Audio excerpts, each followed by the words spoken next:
좋아요와 구독하기는 사랑입니다. 네, 안녕하십니까. 2018년 10월 12일 고품격 부동산 토크쇼 부동산 별별사에 오신 여러분을 환영합니다. 자, 오늘 한 주간의 이슈를 다루는 별별 이슈 시간인데요. 오늘은 집 팔면 징역, 집 안 팔면 징역 3년이라는 쇼킹한 이야기와 함께 집 팔면 3년이 더 쇼킹했다. 그래요? 집 안 팔면 징역 3년이라는 이야기와 함께 부동산 전문가들이 내놓은 앞으로의 부동산 시장 전망에 관련된 심층 분석에 대한 이야기 한번 나눠보도록 하겠습니다. 자, 그럼 본격적으로 한번 시작해 볼 텐데요. 저 오늘도 소장님 함께 해주셨는데 안녕하세요. 한 주간 잘 지내셨죠? 열심히 살았습니다. 아, 그래요? 네. 얼굴은 요새 다이어트 하시나 봐요? 살이 자꾸 빠지는 것 같은데? 무슨 소리? 요새 진짜 놀라는 게요. 네. 다니다가 보는 사람마다 네. 살 좀 빼세요 얘기를. 아, 그래요? 예. 선생님 너무 아닌데. 살쪘어. 가을은 사람이 살찌는 계절이라고 모든 음식이 맛있죠. 자, 본격적으로 이야기 한번 해볼 텐데요. 시장에 가장 쇼킹했었던 한 주간의 이야기, 주택 공급에 관한 규칙 개정안이 입법 예고되었습니다. 투기과열지구, 청약과열지역, 수도권, 광역시에 공급된 주택을 대상으로 해서 다음 달 말부터 주택 청약에 당첨된 1주택자가 입주 후 6개월 이내에 기존 집을 팔지 않으면 최대 징역 3년 또는 3천만 원 이하의 벌금형에 처하겠다. 불가피하게 집을 팔지 못할 경우에는 500만 원 이하의 과태료를 부과하겠다. 그리고 공급 계약을 취소하겠다. 라는 내용이 발표가 됐는데요. 이것 때문에 전 국민 범법자로 만드는 거 아니냐? 라는 이야기가 지금 계속 나오고 있어요. 저 어제 사실 이거 누가 카톡방에다 음. 이 내용 올려주길래 네. 에이 이거 그냥 카더라 아니에요. 네. 카더라 아닌가요? 그랬는데 실제 보니까 카더라가 아니야. 아니에요. 네. 그래서 보고 네. 이게 진짜라고요? 말이 돼요? 그랬거든요. 그러니까 네, 이게 말이 될까요? 그러니까 결국 내용은 그거잖아요. 1주택자라고 하더라도 음. 당첨되면 팔겠다는 조건으로만 공급을 해주겠다. 그렇죠. 무주택자에 대한 이제 주택 공급을 음. 확대해 나가겠다는 정책적인 의지, 정부의 시그널. 집 갖고 있는 사람이 집을 더 받고 다주택 할 생각하지 말아라. 이제 그런 어떤 저걸 주려고 하는 것 같아요. 근데 뭐 내용에서도 미분양 같은 경우는 어떻게 처리할 거냐, 그러니까 미분양을 받은 경우는 어떤 거냐, 최초 분양 뭐 이제 그런 사례에 따라서 여러 가지 구분해가지고 뭐 이제 방안은 낸 것 같고 이렇게 일단 징역 3년 또는 3천만 원 이하의 벌금형이면 제가 알기로 이거 뭐 투기 조장 행위 뭐 이런 거에서 굉장히 강력한 처벌이잖아요. 아니, 저는 이거 자체가 쇼킹해요 지금. 아니, 그 동안에 징역형이 있었나요, 우리가 부동산 대책에서 징역형? 원래 투기 조장 행위 뭐 이런 거는 네. 그 공인중개사법에서도 네. 있잖아. 3년 이하. 그건 중개사들이고. 아니야. 그런 행위들 한 경우에도 잘못한 행위한 경우에 3년 제가 이제 공인중개사법 공부할 때 보면 3년 이하의 징역 또는 3천만 원 이하의 벌금형이라고 하는 게 원래 그런 잘 부정한 행위 이런 거 할 경우에 하는 게 있는 걸로 알고 있어요. 그거는 그러니까 위법한 행위를 할 때 공인중개사법 법에서. 에서 근데 그거는 주택법에서도 있지 않나? 청약제도 관련해서 왜냐하면 구속된 사람들 나오잖아요. 주택법의 시장 교란 행위로 그러니까 구속이 돼요? 그렇죠. 아이 분양권 그런 거 하는 사람들 다 하잖아. 아니, 구속됐다는 얘기들 맨날 나오잖아. 그러니까 없는 건 아닌데 음. 이게 사실 쇼킹한 건 그거지. 음.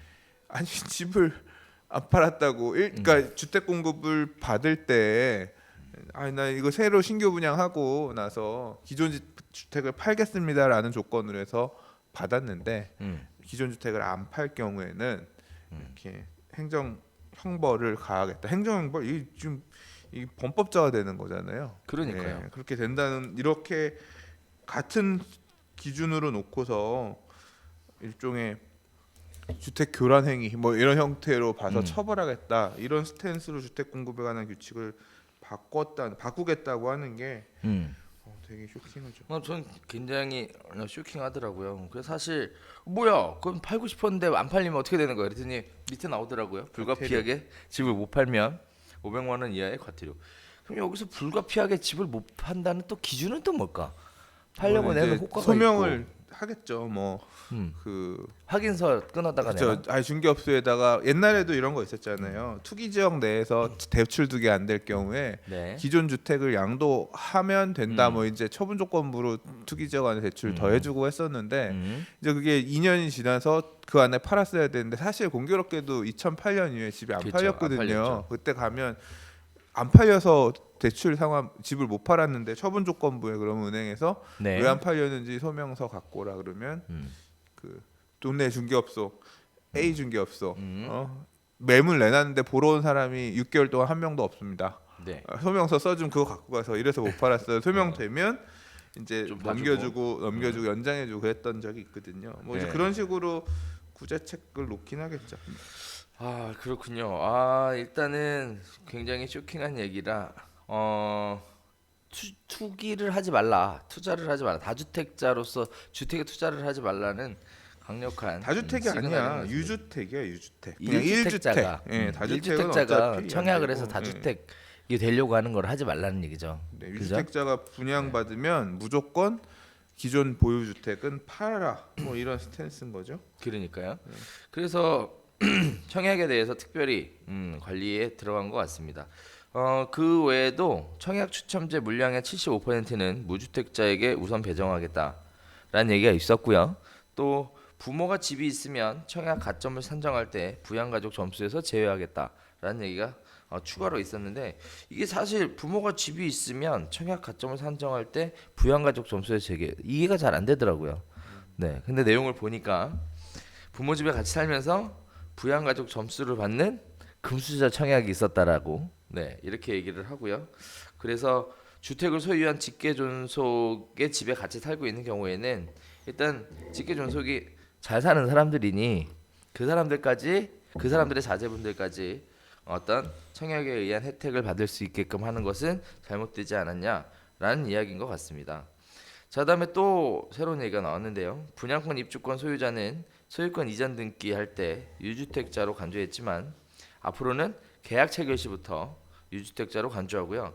입주권은 조합원의 관리 처분 인가 시점부터 유주택자로 관리하겠다. 이제 이게 좀 헷갈리면 안 되는 있어요. 게 네. 이게 지금 유주택자로 간주하겠다는 얘기가 아니라 실제 분양권을 당첨된 사람이 유주택자라는 얘기가 아니라 그러니까 법마다 다르게 보는데 네. 일단 지금 주택법에서 주택을 어디까지 주택을 볼 거냐에 있어서는 이 기준을 적용한다 그 얘기인 것 같아요.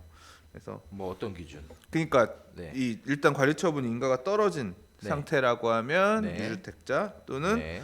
그러니까 분양권은 원래 소유권의 객체가 아니거든요. 그렇죠. 분양 받으면 이거는 준점유한다고 하지 소유가 아니기 때문에 취득세 분양권 당첨됐을 때 분양 계약했을 때 취득세 안 내는 거거든요.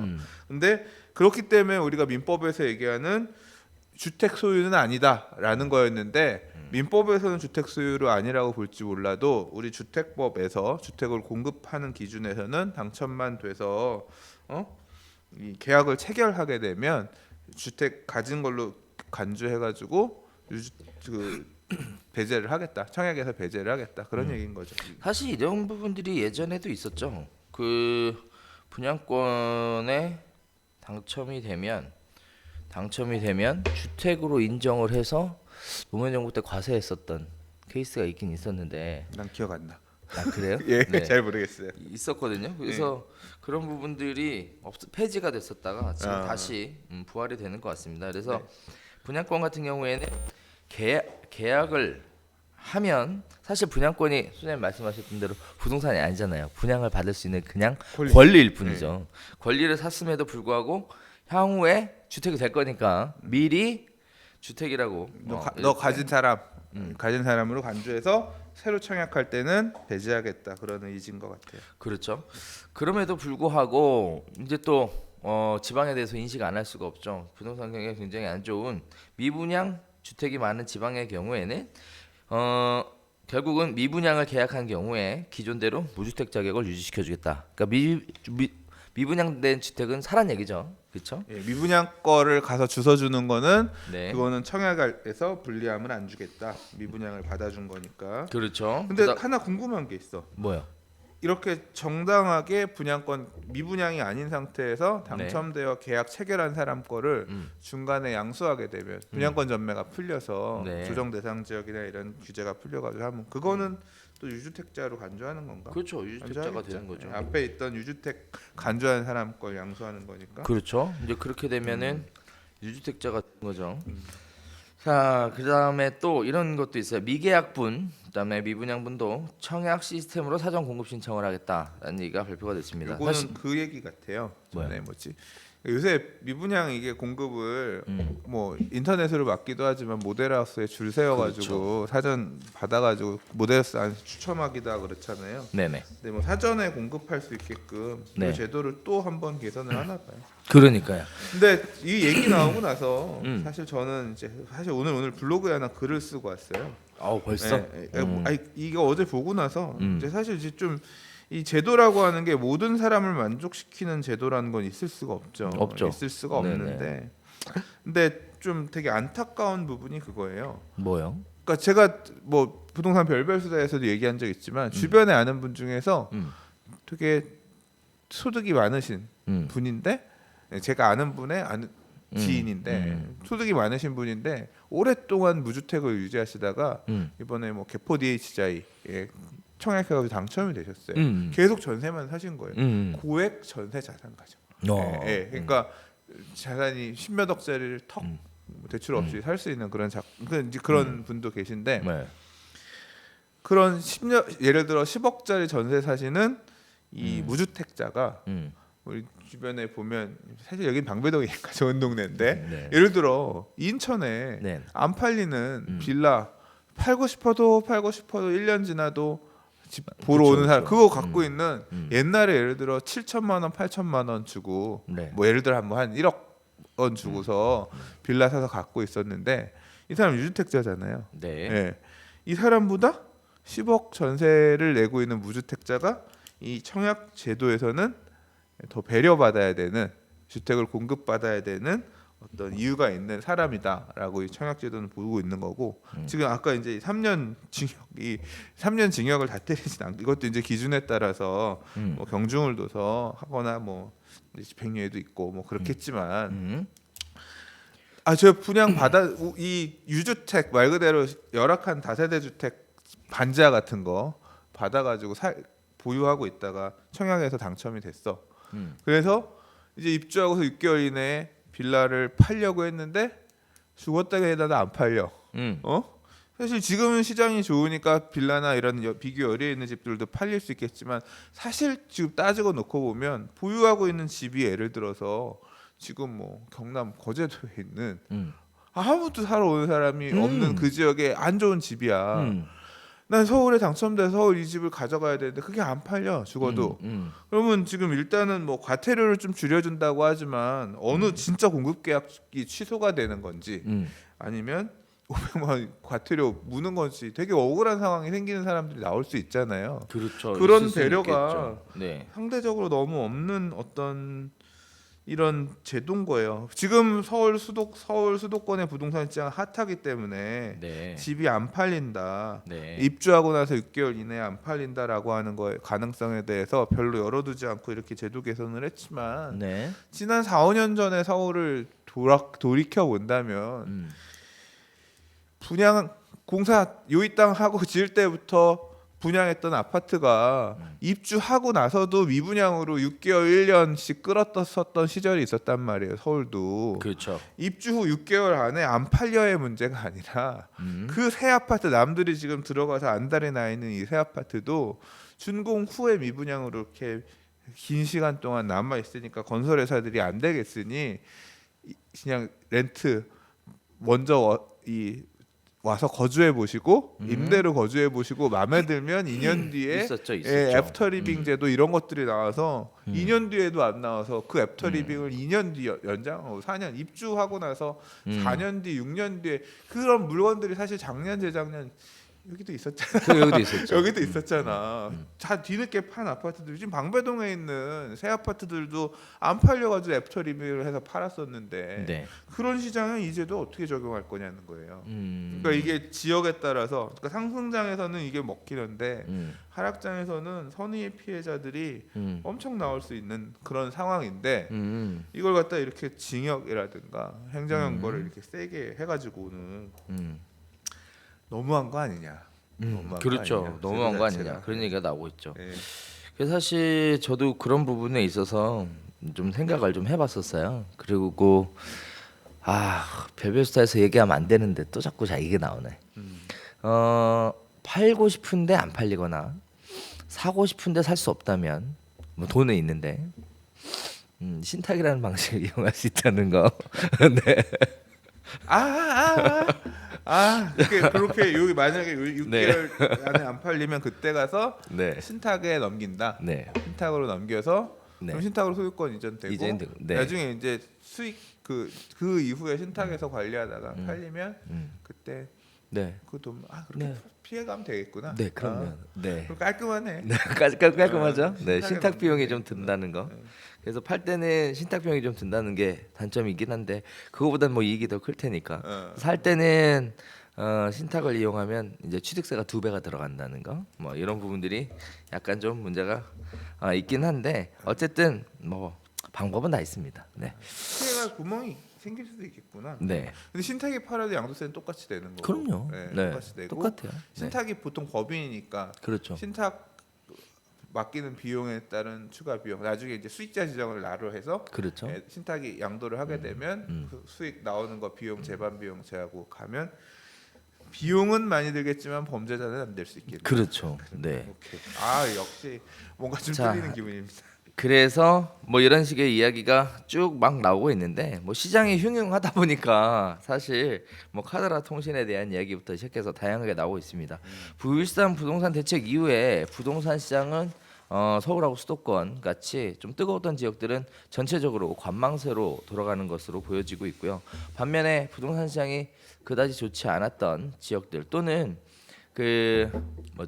최근에 살짝 반등으로 올라섰다가 9.13 대책 이후에 가격이 빠지는 듯한 모습을 보여주고 있는 인천 지역들은 굉장히 또 새로운 이슈로 다가오고 있는데 전체적으로 이제 관망세 상태에서 지켜보다 보니까 지금 사실 그저께 이제 부동산 중개업 하시는 분들을 많이 만나 뵀었는데 그랬더니 최근에 예전엔 아무리 뒤져도 없던 매물이 요새 나오고 있다라는 소식이 있습니다.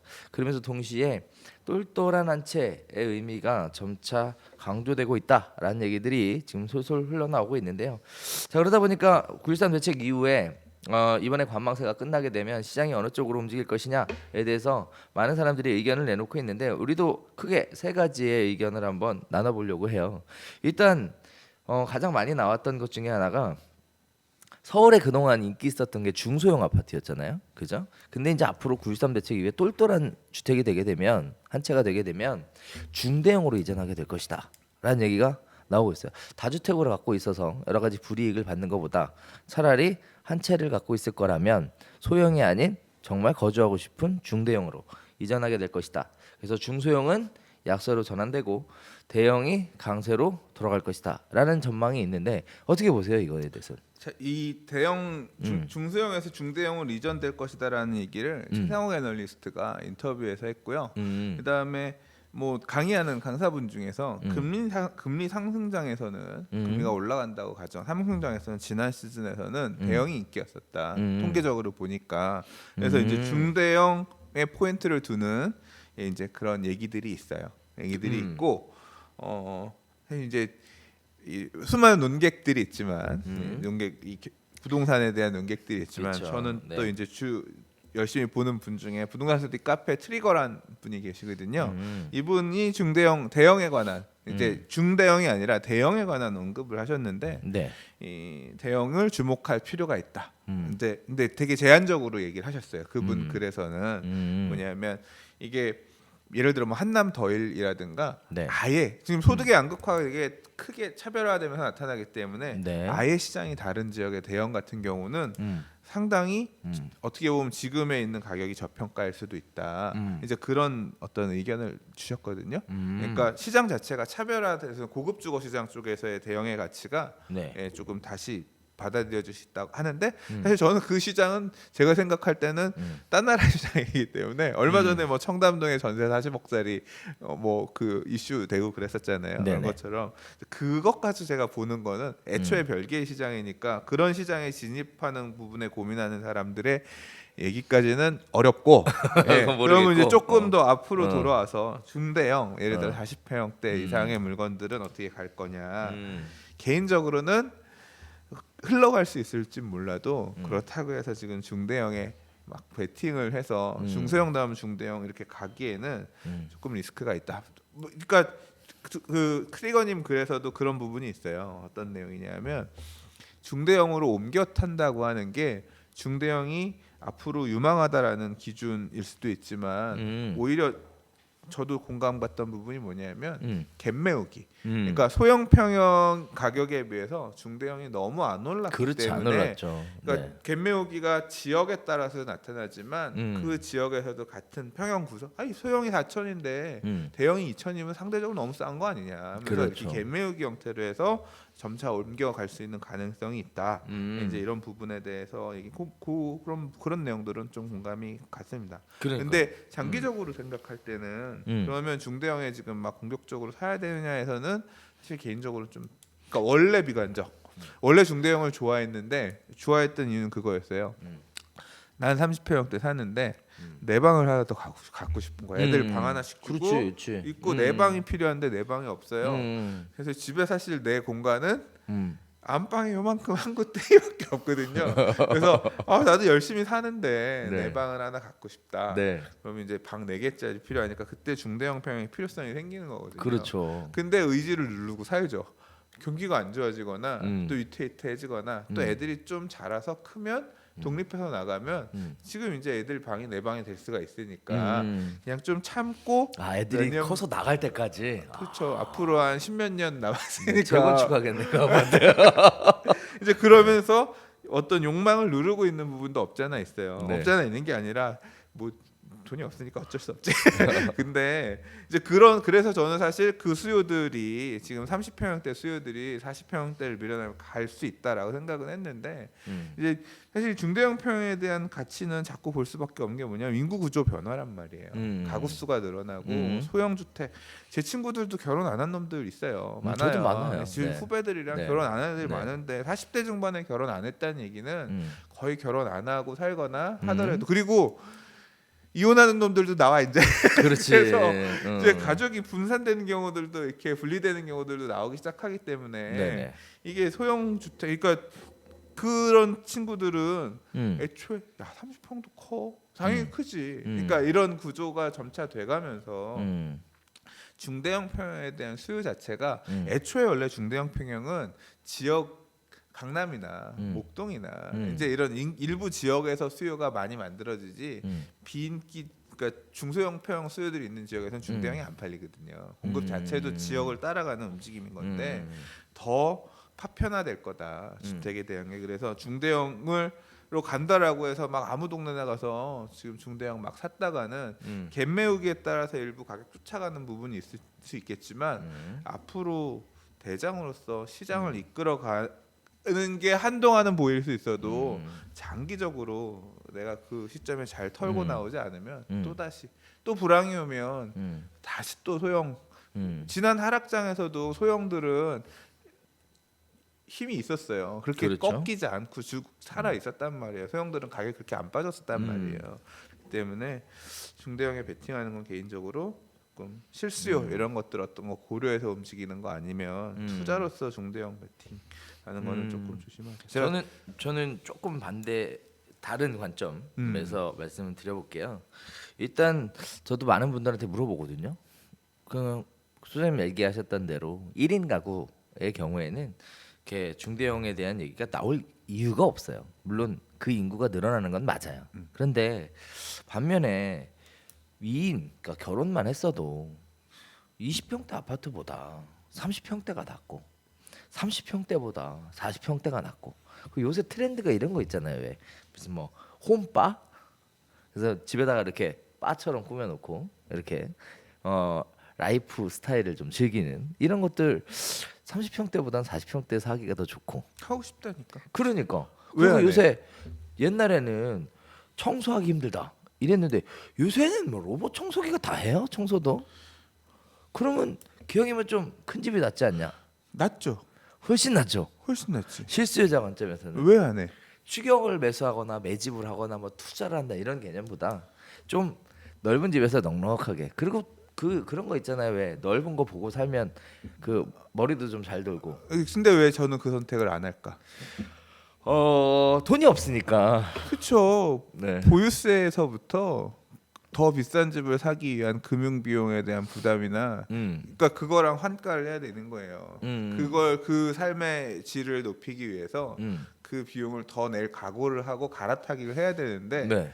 그럴 자신은 지금 상황이나 경기나 이런 걸 볼 때 아, 그리고 또는 어떤 조세 정책 바뀌는 이런 거 볼 때 베팅할 자신이 없는 거예요. 전 배팅을 안 하고 그러니까 이게 문제 이게 내가 관건이야. 그러면 다른 사람들은 어떨까? 그러니까 이게 관건이야 이게 제가 조금 다른 시각을 얘기하는 게 이 뭐 배팅의 문제가 아니라는 거지 배팅의 문제가 아니라 어차피 똘똘한 한 채고 어차피 얘는 어떻게 보면 매각에 대한 생각이 없는 거잖아요 일단 그거를 깔고 간다 그러면 제 생각에는 저는 가보고 싶어요 네 좀 더 넓은 데로 사실 제가 말은 이렇게 하는데요. 네. 재개발 지금 구역에 분양 신청 아마 올가을 내년 정도 할 것 같은데 네. 저는 40평형대 할 거예요. 아 그래요? 왜냐하면 뭐야? 그러니까 40평형대 받아서 왜냐하면 나는 거기 가서 살아보는 게 네. 원래 그 집을 살 때부터의 네. 로망이었어. 그랬구나. 그러니까 지금 이게 막 바뀐다 이런 건 알겠는데 네. 그럼에도 불구하고 한 세상 살면서 음. 해보고 싶었던 거잖아. 네. 그러니까 나는 하긴 할 거야. 아. 그러나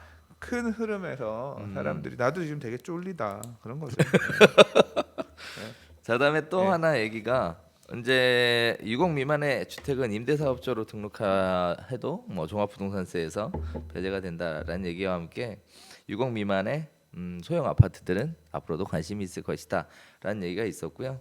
그러면서 동시에 다주택자의 투자 수요는 실수요자의 무주택자의 실수요로 시장 자체가 재편이 될 것이다라고 이렇게 얘기들이 나오고 있습니다. 개인적으로 볼 때 투자에 관련된 부분들은 잠깐 동안 좀 소강 상태에 접어들지 않을까라는 생각이 좀 있긴 있어요. 근데 이게 네. 이것도 사실 생각을 좀 이 해봐야 얘기도 돼. 또 해야지. 응. 다주택자들이 집 주변에 더 살려고 하는 거 본 적 있으세요? 근래 지난 한 5, 6개월 동안 다주택자들이 더 살려고 한 사람 본 적이 거의 없는 것 전 같은데. 있어요. 그래요. 예. 정확하게 얘기를 하자면 다주택자들이 서울에 집을 더 살 생각을 하려고 하는 건 본 적이 없어요. 왜? 졸라 비싸니까.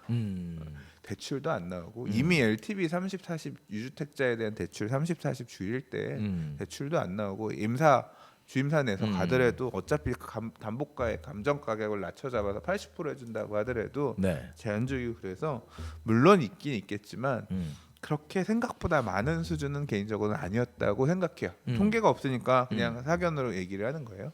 네, 근데 그러면 누가 그렇게 살려고 했느냐?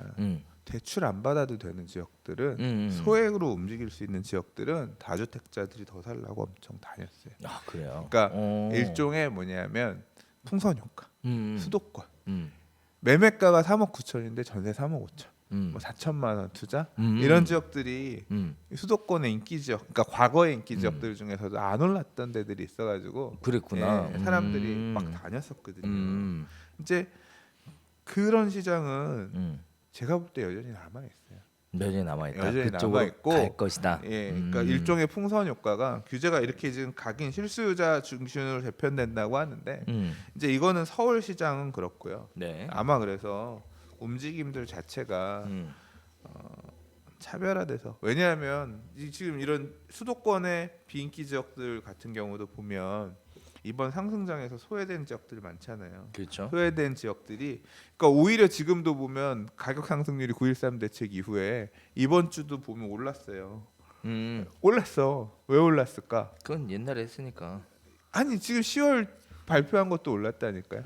그게 뭐냐면 상승률이 둔화된 거고 여전히 이번 상승장에 강남은 또 이만큼 치고 올라갔는데 못 쫓아간 애들은 또 후행하면서 지금 쫓아가면서 갭매우기 하고 있는 거예요. 심리는 죽지만 여전히 시장 안에 물건이 그렇게 많은 상황은 아닌 거예요. 매수자들은 일단 팔짱 끼고 기다려보자라고 서는 사람들도 많지만 아직까지는 그 여진이 있는 상태고 이제 개 중에 진짜 공격적인 투자자들 같은 경우는 그런 후행하는 수도권의 대장들 중에서 덜 오른 데들을 움직이면서 보고 있는 것 같아요. 일단 맞아요. 일단은 저도 그런 생각이 좀 들어요. 일단 얘기 나오는 얘기들을 종합해 보면 사실 투기 지역 같은 경우에 매물이 늘어난다는 얘기가 아니었어요. 아니었고 매물이 늘어난다는 얘기는 뭘 느끼냐면 이제 그 정부가 유심히 지켜보고 있는 지역 그 주변으로 조금 매물이 이제 문의가 나오기 시작하고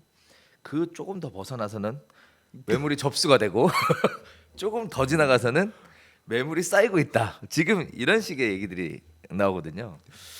자 그렇게 되면 어떻게 보면 정부가 의도한 방향이 또 이쪽 방향 아니었나라는 생각이 살짝 들기도 해요. 정부가 의도한 방향은 무슨 방법을 쓰든 집값을 좀 일단 아니죠. 두 가지였잖아. 뭐 이렇게 뭐죠? 미분양 지역들, 뭐 이렇게 인기 없는 지역들 그런 쪽은 좀 사달라라는 얘기였고 뜨거운 지역들은 너 사면 징역 보낼 거야. 뭐 이런 얘기였고 그죠? 그래서 어떻게 보면 이거 자체를 누르긴 누르는데 뭐 수요를 완전히 잠궈버릴 수는 없으니까 그 수요들이 가급적이면 좀 멀리 분산돼서 가급적이면 미분양 지역 쪽으로 가주기를 원하는 것이 아니었나 이런 생각도 잠깐 해보게 됩니다. 아무튼 지금 뭐 다들 추석 이후에 뭐 부동산 시장에 대한 이야기들이 추석 때도 그렇고 지금도 그렇고 계속 이야기들 나오고 있는데요. 저는 개인적으로 관망세가 당분간 좀 더 지속될 것이다 이렇게 보고 있는데 수장님은 어떻게 보세요? 예측 안 해. 예측 안 해? 예측 안 해. 알았어. 맨날 욕 먹어. 아이 알았어. 여름 때도 안 한다 그랬는데 하라 그래서. 알았어. 하지 마. 자, 그래서 관망세가 한순간에 전환될 것 같은 기미는 보이지 않고 있습니다. 그럼에도 불구하고 실수요자 중심으로 해서 소위 얘기하는 이사 갈 집들 구하려고 다니시는 분들은 아직 시장에 꾸준하게 있는 모습들이 포착이 되고 있는데요.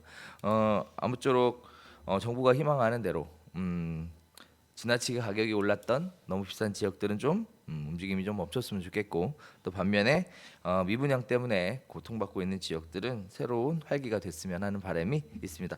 오늘 여기서 네. 인사드리도록 할게요. 간단하게 준비를 했는데 다음 주는 저희가 그 지역에 대한 이슈를 한번 다뤄볼 생각이에요. 그래서 어디지?